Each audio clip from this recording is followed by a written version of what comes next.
What's up, everyone? Welcome to this day in Philly Sports History for October 11th, 2023. I'm your host, Jim Montgomery, coming at you earlier today due to a doctor's appointment for my son down at CHOP.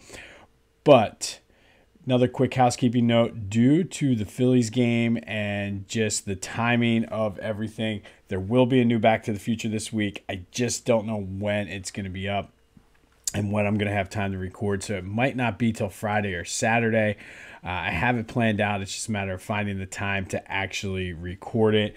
Obviously, I don't want to miss the Phillies game to record, and since I do have a day job, it makes it tough too. So just wanted to keep you updated. I'll hopefully know more tomorrow about the timing of the being when I'll be able to record, but keeping with our Philadelphia Sports Hall of Fame theme, going to take a look back at Jimmy Rollins and Dick Allen and examine their Hall of Fame cases, much like we did with Randall and Donovan a few weeks ago.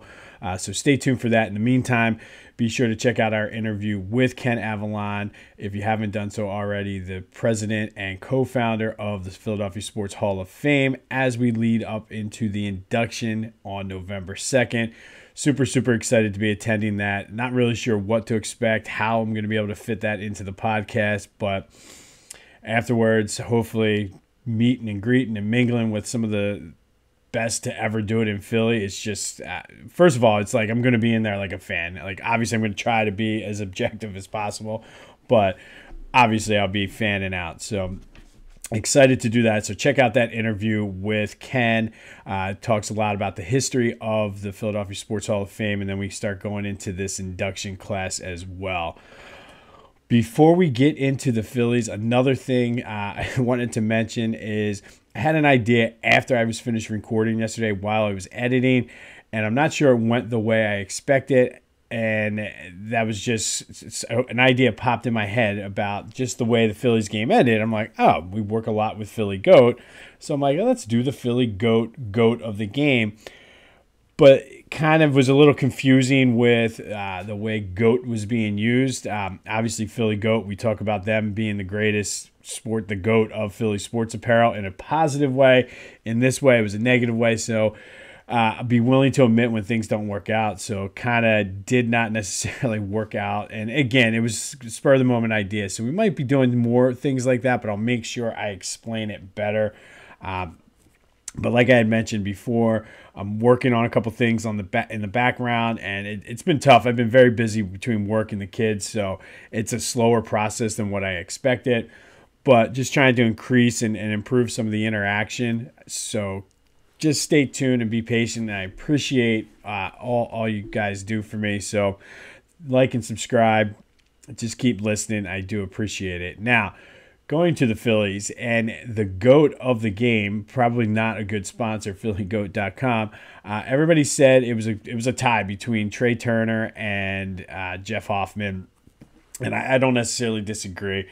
But they are back in action tonight with that series tied 1 game apiece. As I mentioned yesterday, this is what we wanted coming home. Now, this is a very, very key, important game, though, with the way the rotations are set up, the fact that it's obviously the swing game in the series. We have Aaron Nola on the mound, and that's the way Rob Thompson wanted it set up. I feel very confident and good. We need to see playoff Nola today. The Braves are likely going to start 20-year-old A.J. Smith-Shawver, who is a highly touted prospect, but he's 20 years old. Obviously, no postseason experience coming into Citizens Bank Park. They have not officially announced it yet. And if they don't start him, it'll likely be Bryce Elder, who kind of faltered down the stretch. So I really like the position the Phillies are in. And, I mean, the series is over, obviously, if they don't win this game with the Ranger Suarez game coming up likely tomorrow.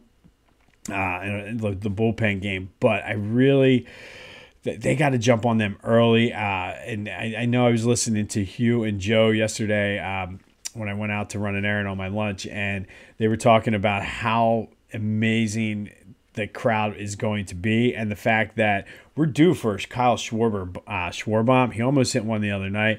And they just say, like, game over if Nola comes out, gets them out 1-2-3, and then Kyle Schwarber leads off the bottom of the first with a home run. So I'm not predicting it, but I would love to see it. So again, I like where they are. I like the fact they start at 5. It's kind of going to be, I don't know, early dinner, late dinner. I don't know what's going to happen, but luckily I have a meter thermometer. I can throw my chicken out on the grill and it'll let me know when it's done, so I don't have to miss too much of the game. But looking forward to the game. Huge game, and I really do think the Phillies are going to win this. This is the game that the entire postseason they've been setting up for. The way the rotation and everything, excuse me, just like they were setting up certain things back in August for the playoffs. This game is what they started the postseason looking at, and it's played out exactly the way they wanted it. Maybe they wanted to lose game 1 and have Zach Wheeler win the other night. Doesn't matter how they got there. They're here. This is the same position we were in last year, coming home to Citizens Bank Park.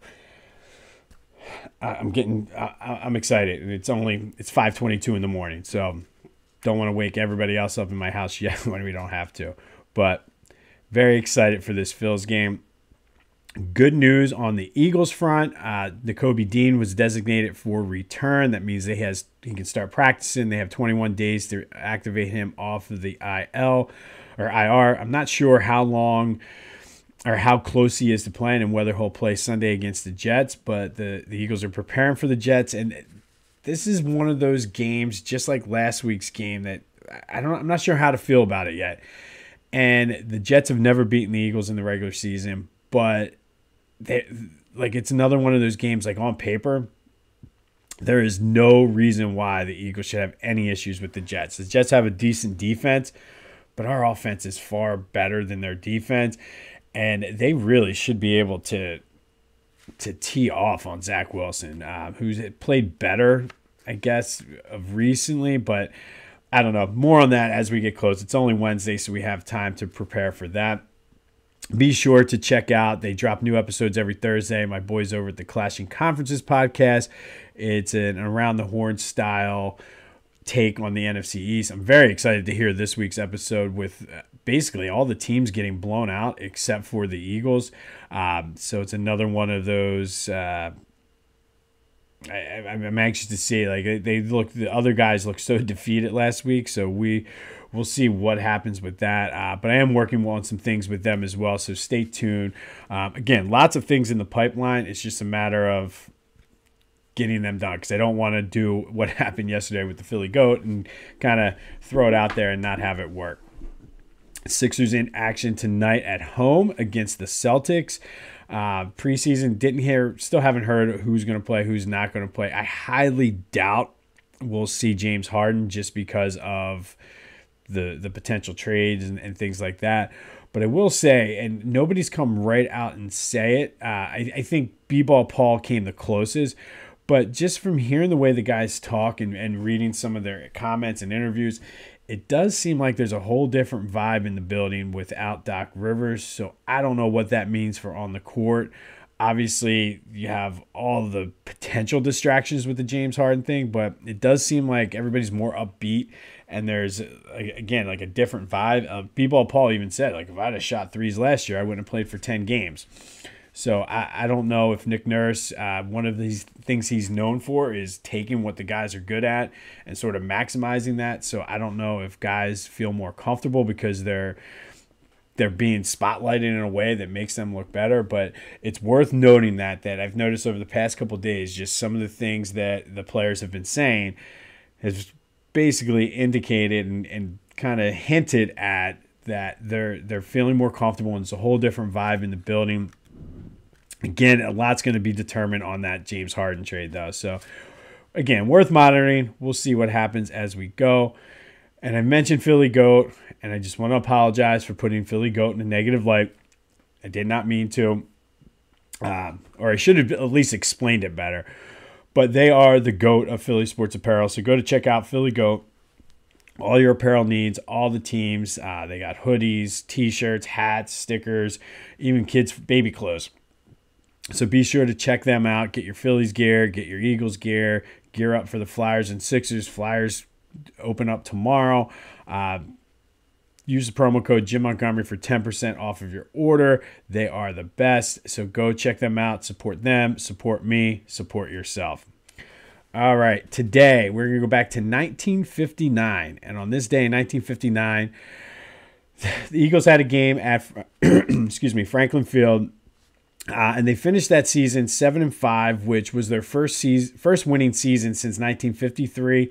They had gone 2-9-1 the year before, and this was with Norm Van Brocklin. They were on the verge of winning a championship, but today was a bittersweet day in Eagles history. They beat the Steelers at Franklin Field 28-24, but NFL Commissioner who was in attendance at the game, Bert Bell, died while watching the game on the sideline late in the game.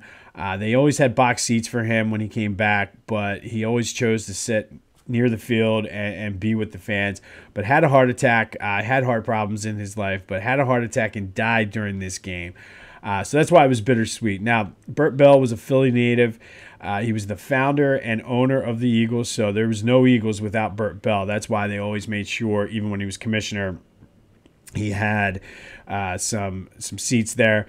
But he also, ironically enough, he died watching a game of a team that he coached, of two teams that he coached and was the owner of, because then he would actually, remember we talked about when the Eagles-Steelers kind of switched teams and like Bert Bell sold the Eagles to the guy from New York, and he bought into half of the Steelers with Art Rooney.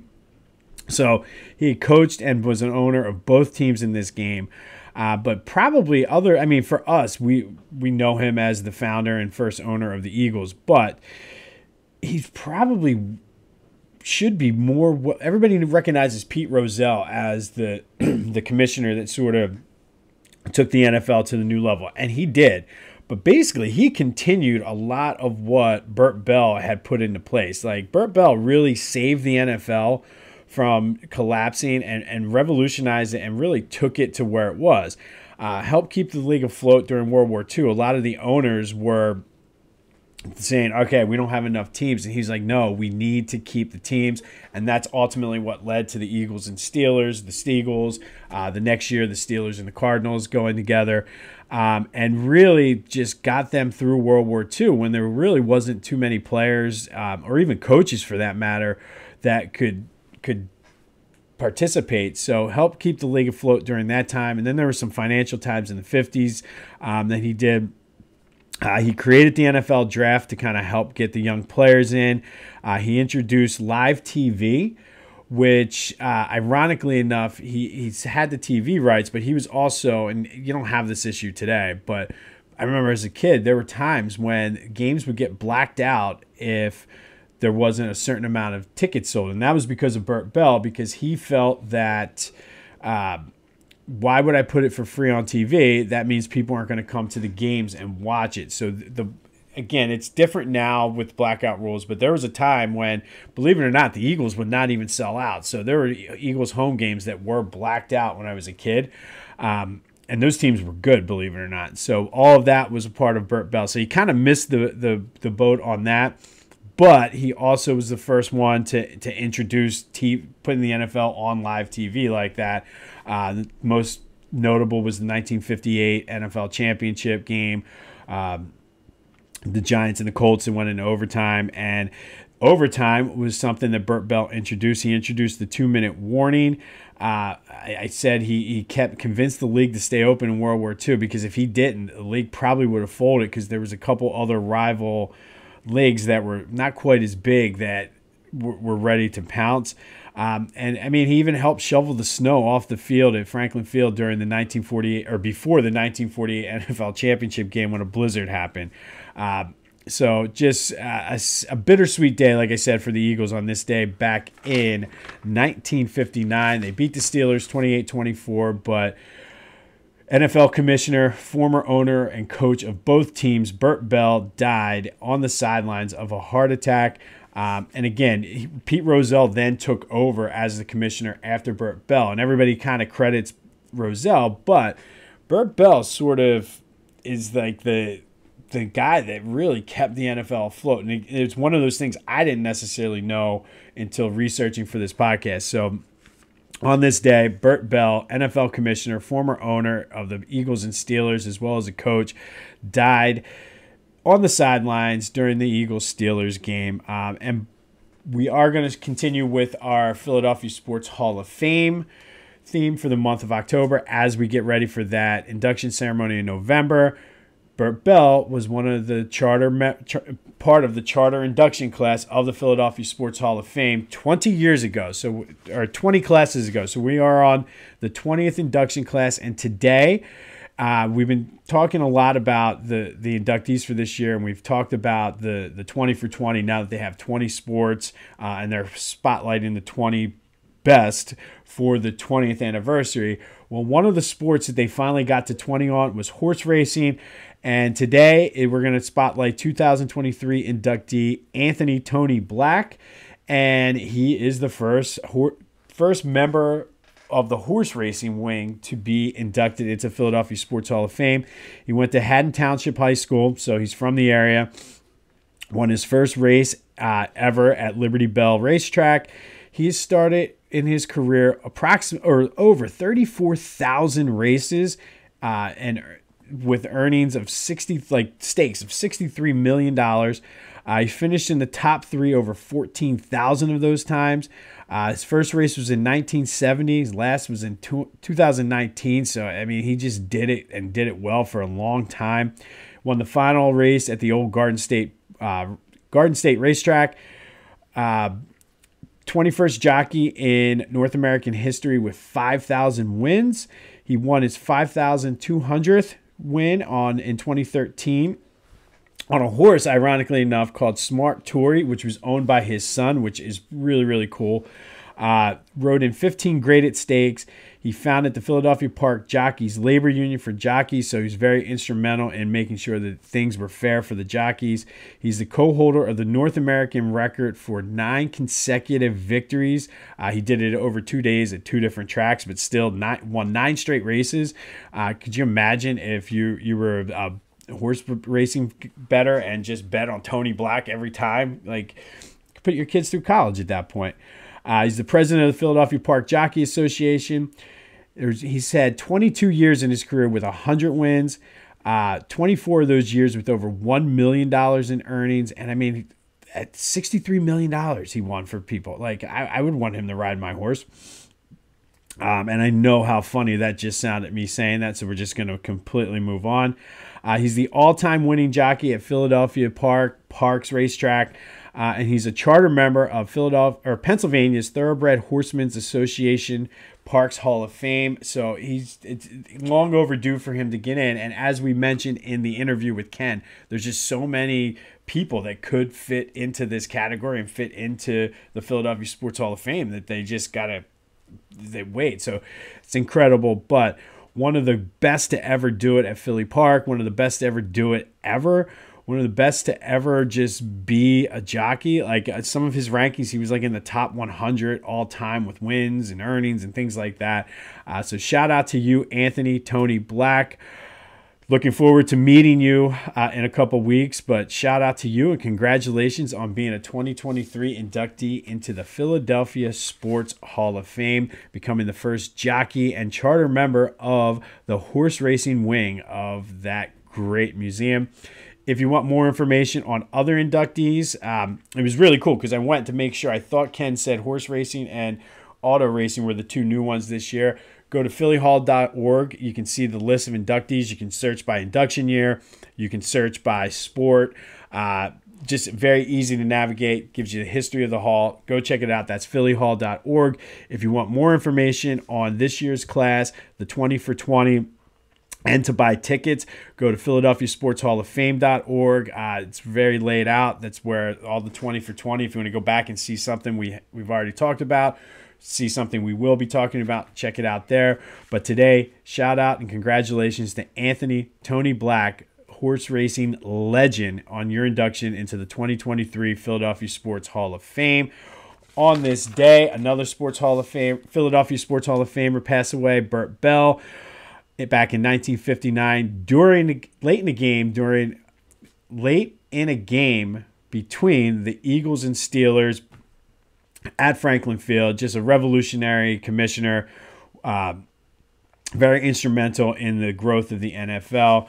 The Eagles did win that game 28-24.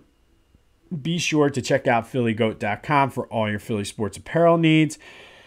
Good news on the Nakobe Dean front. Let's go. Let's see if we can make this 6-0. Sixers in action tonight. It's supposed to be another nice day before the rains and bad weather come in for later in this week and the weekend. But this has been This Day in Philly Sports History. I'm Jim Montgomery. Go have yourselves a Wednesday.